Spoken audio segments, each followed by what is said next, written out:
Hello, hello, hello. Good to see you. You get fairy dust, I get fairy dust. Little Fawn gets fairy dust, and so does little Amelie. So this video is going to be talking about cognitive healing, which is like the first level of defense that we have when we are in recovery from CPTSD. And I will be reading from Pete Walker's book, CPTSD, From Surviving to Thriving. And let's talk about cognitive healing. And so I'm on page 24. So also this series I started years ago. You'll see different hair and other things. And someone asked like, hey, could you continue this series? So here it is. Thank you for asking. Um, so when we are doing our cognitive healing, we are repairing the damage that CPTSD wrecks on our thoughts and our beliefs about ourselves and also about life in general. Cognitive recovery aims to make our brains user-friendly. It focuses on recognizing and eliminating the destructive thoughts and thinking processes that you were indoctrinated with in childhood. That's also very important to remember that these thoughts were not there when you were born. These thoughts came to you from surviving your childhood, surviving school, surviving annoying relationships, surviving, mean best friend. These are the thoughts that are there and a lot of times reinforced by family members. And then, or they think them of us. They think this is a stupid kid, or this is an annoying kid, or this is, and then we believe it, and then we tell ourselves this. Cognitive healing also depends on learning how to choose healthy and more accurate. That's what I'm interested in. If you ask me like, hey, just think more healthily, okay, because the thoughts feel true. They feel accurate. They feel like me. And so, but if you're telling me that my thoughts are inaccurate, I'm like, I'm listening. Okay, I don't want to think inaccurately. Um, on the broadest level, this involves upgrading the story that you tell yourself about your pain. Um, Again, it's hard for somebody with CPTSD to say like, oh, this makes sense that I'm not able to do this, that, or the other thing. Like this makes sense because I'm stupid or I'm bad or I'm lazy or I'm pathetic or I don't know how to be an adult. The one TikTok that lives in my brain and will live in there for the rest of my life is it's time to cosplay as a person who has their shit together. Um, that yeah, sometimes it comes in my mind as I am getting dressed. Because that's like, okay, let me because this shit is hard and I don't know how to do it. And so then I say, I'm stupid, I'm dumb, I'm lame, as opposed to the self-compassionate response.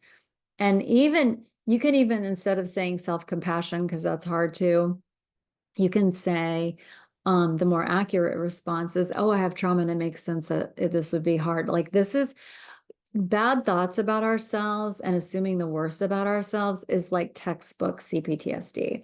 So I'm going to pause here for a second, and then I'm going to talk about one of the things that I want to like kind of illustrate some of the cognitive healing that has to be done. And this is something I give a lot of my clients, especially when I can hear the cognitive healing is like we need to get to it, because it's hard to heal deeper things when the thoughts are just so fucking brutal. And so one of the things that I do is I give this sheet, which you can Google. It is examples of negative cognitions, or just Google negative cognitions, and probably a lot of, you'll get some PDFs or may take you to websites. But what I do is, and what's really cool is I will give this sheet to a client. And so the instructions are circle the ones that seem true today. And they'll circle them. And then I file it. And then 6 months, and we may not like specifically work on a specific thought. I'll give you an example. I am terrible. I am worthless. So we may not work, okay, let's talk more again about worthlessness. That's not what I do. We just do the work. I do my psychoeducation about, fawning and trauma responses. And, um, we start managing the problems. I teach them my 3 main tools: ladder of trust, cycle of abuse, and the transactional analysis, the 3 um, ego states. So again, they're all in service of getting conscious. And so again, here are some of these are the negative cognitions that are textbook. For me, it is always helpful to know that these things are textbook. Like this handout probably came from a textbook. Like it is really important for me to know that, very helpful. So I'll tell you a quick story. Is when I was I have 2 children. And so one of the things that one does is tell the story of the birth to people that weren't there, so like you might tell like the grandparents that came the next day. Well, it started at this time, and then this happened, and then this happened, and you just tell the story. So when I was later, when I was studying psychology, and I don't remember, maybe it was studying nursing. It was in the book about like specifically mothers tell their stories. Like it said that, and I was thinking like, what, you think you're so unique. But it's like it's part of the process is telling the story of the birth, and it's like in a fucking textbook. And it just made me laugh to think that, something I just thought I was doing naturally was like something that is normal for humans to do, is to tell the story of a birth. Okay. And that kind of made me feel like, oh, okay, take the wind out of my sails a little bit. But in this case, it's like, oh shit, if this is textbook CPTSD and I have complex PTSD, then maybe, perhaps, perchance, maybe, these thoughts aren't true to me. These may be trauma thoughts.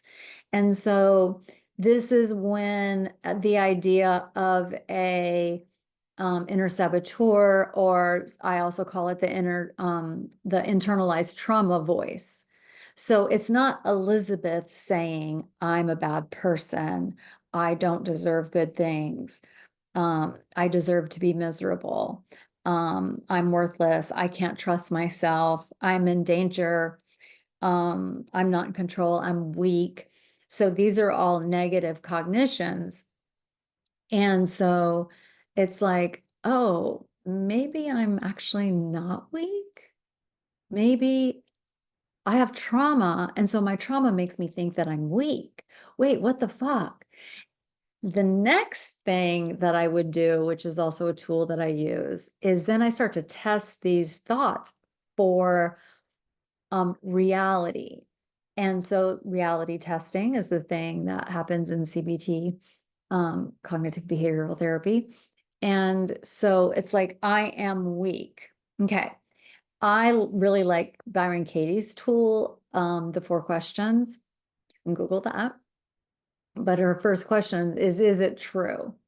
And so I am weak. Is that true? And I could say, yeah, I'm just so weak. I can't say no, like I'm weak or whatever. And then she asked, is it 100% true? And then that's when I can say, and you cannot get out of this. You have to answer the question, is it 100% true that I am weak? And I forget whose this is, but like if you were on the stand, and you would be committing perjury if you lied. And so it's like, and then the defense attorney or the prosecuting attorney asks you, do you have an example of when you were not weak? Is there anything in your history that belies that you are weak?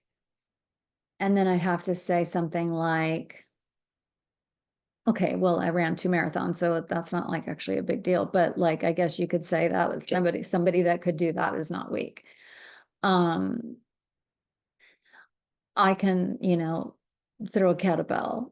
Okay, maybe that might be an example. Another of like, I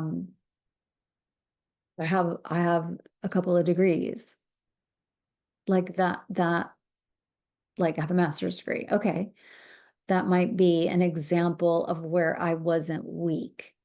And so now you have presented yourself with the evidence. So it is actually not 100% true that you are weak.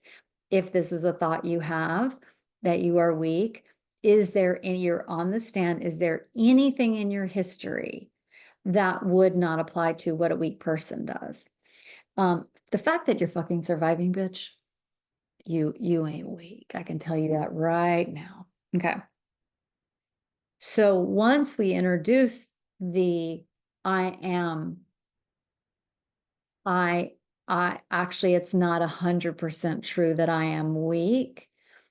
Now, and then Byron Katie asked, like, is there a thought that's true or more true? Now, I'm not at a place mentally after I do this piece of work to where I can say, I'm so strong. Like, I'm not going to be able to do that. I can't, like it, but I still, because I still, this is new. So I can't, but I have to admit, unless I want to be delusional. So that's the other thing. Like one of my values is not to be delusional or inaccurate. And so now I have this. Do I want to stick with my trauma thought, or do I want to add a new thought? And so I could say a thought that's more true is that I'm weak sometimes. And just by adding sometimes, or I could say, sometimes I'm weak and sometimes I'm strong. If you are at a place where you feel so wounded and you cannot admit to a time where you were weak, also don't forget, like, and you saw me do it when I'm like, well, I did run a marathon, but that's actually a big deal. You'll want to minimize it because you need, and your brain and the trauma brain and your inner saboteur, whatever you want to call that, internalized trauma voice does not want you to think differently, because what the internalized trauma voice wants is the status quo. Changing is uncomfortable and hard. Who do you think you are that you're not weak? Like, so it's very threatening to start thinking new thoughts and to stop believing the old thoughts. So you might not be ready, but so what you can do there is say, I still feel weak. However, I'm willing to not feel weak, or I'm willing to have the thought that I'm not weak. I'm not willing yet. I can't do it now, but I'm willing. And so now we've opened up the door. We've created just a little space between what was hard fact, I'm weak and that's it, and you can't convince me otherwise, to, oh, maybe there's a little possibility that I am not weak. And so, and so when I work with a client, then maybe like 6 months later, I do the same thing. I give them the sheet and then they circle, and it never fails. It's always less. It's always less. There's not many proofs that like therapy works. Like you can feel like, oh shit, I'm actually doing something. My life is actually changing. Like this is what I want. And so this is always, I like to do it for them and for me too. It's like, oh shit, we're making progress, because, oh my God, like you could come to me on the first day, or I could go to a therapist on the first day and circle I'm weak. and then not even think that I'm weak anymore. Cause I've done 6 months of therapy. That ain't weak. I've said no to, a toxic person. Like that ain't weak. So it's like, and then what I love, it doesn't become a wrestling match anymore of like, am I weak? Am I strong? Or, like I'm not, whatever. It's like, it's a non-issue. It just lifts. And that's why you see me with a wand, because to me, I could get teary thinking about it. Like to me, doing this work is so fucking magical because these things just lift. And then you're like, wait, did I actually think I was weak? Oh my fucking God. And what's so crazy too, and we can do this on the stand as well. It's like, okay, look at your fucking life. Like, look what you have survived. Like, what part of that is weakness? Again, the fact that we're still here. And so I am weak, you are weak. It may not be one of your negative thoughts. But whatever yours are, and if it were me, I would do this. I would go through this and, I would go, look it up and then do it and then tuck it away. And then 6 months, like, oh shit, I don't think that anymore. That is wild. It's so exciting. So, let me know in the comments if this is helpful. Also, if you have a question for me, you can put it in the comments. You can also email me, Elizabeth@AdvancedBitches with a question and I can answer it here. Okay. So I hope that's helpful. Love you. Bye.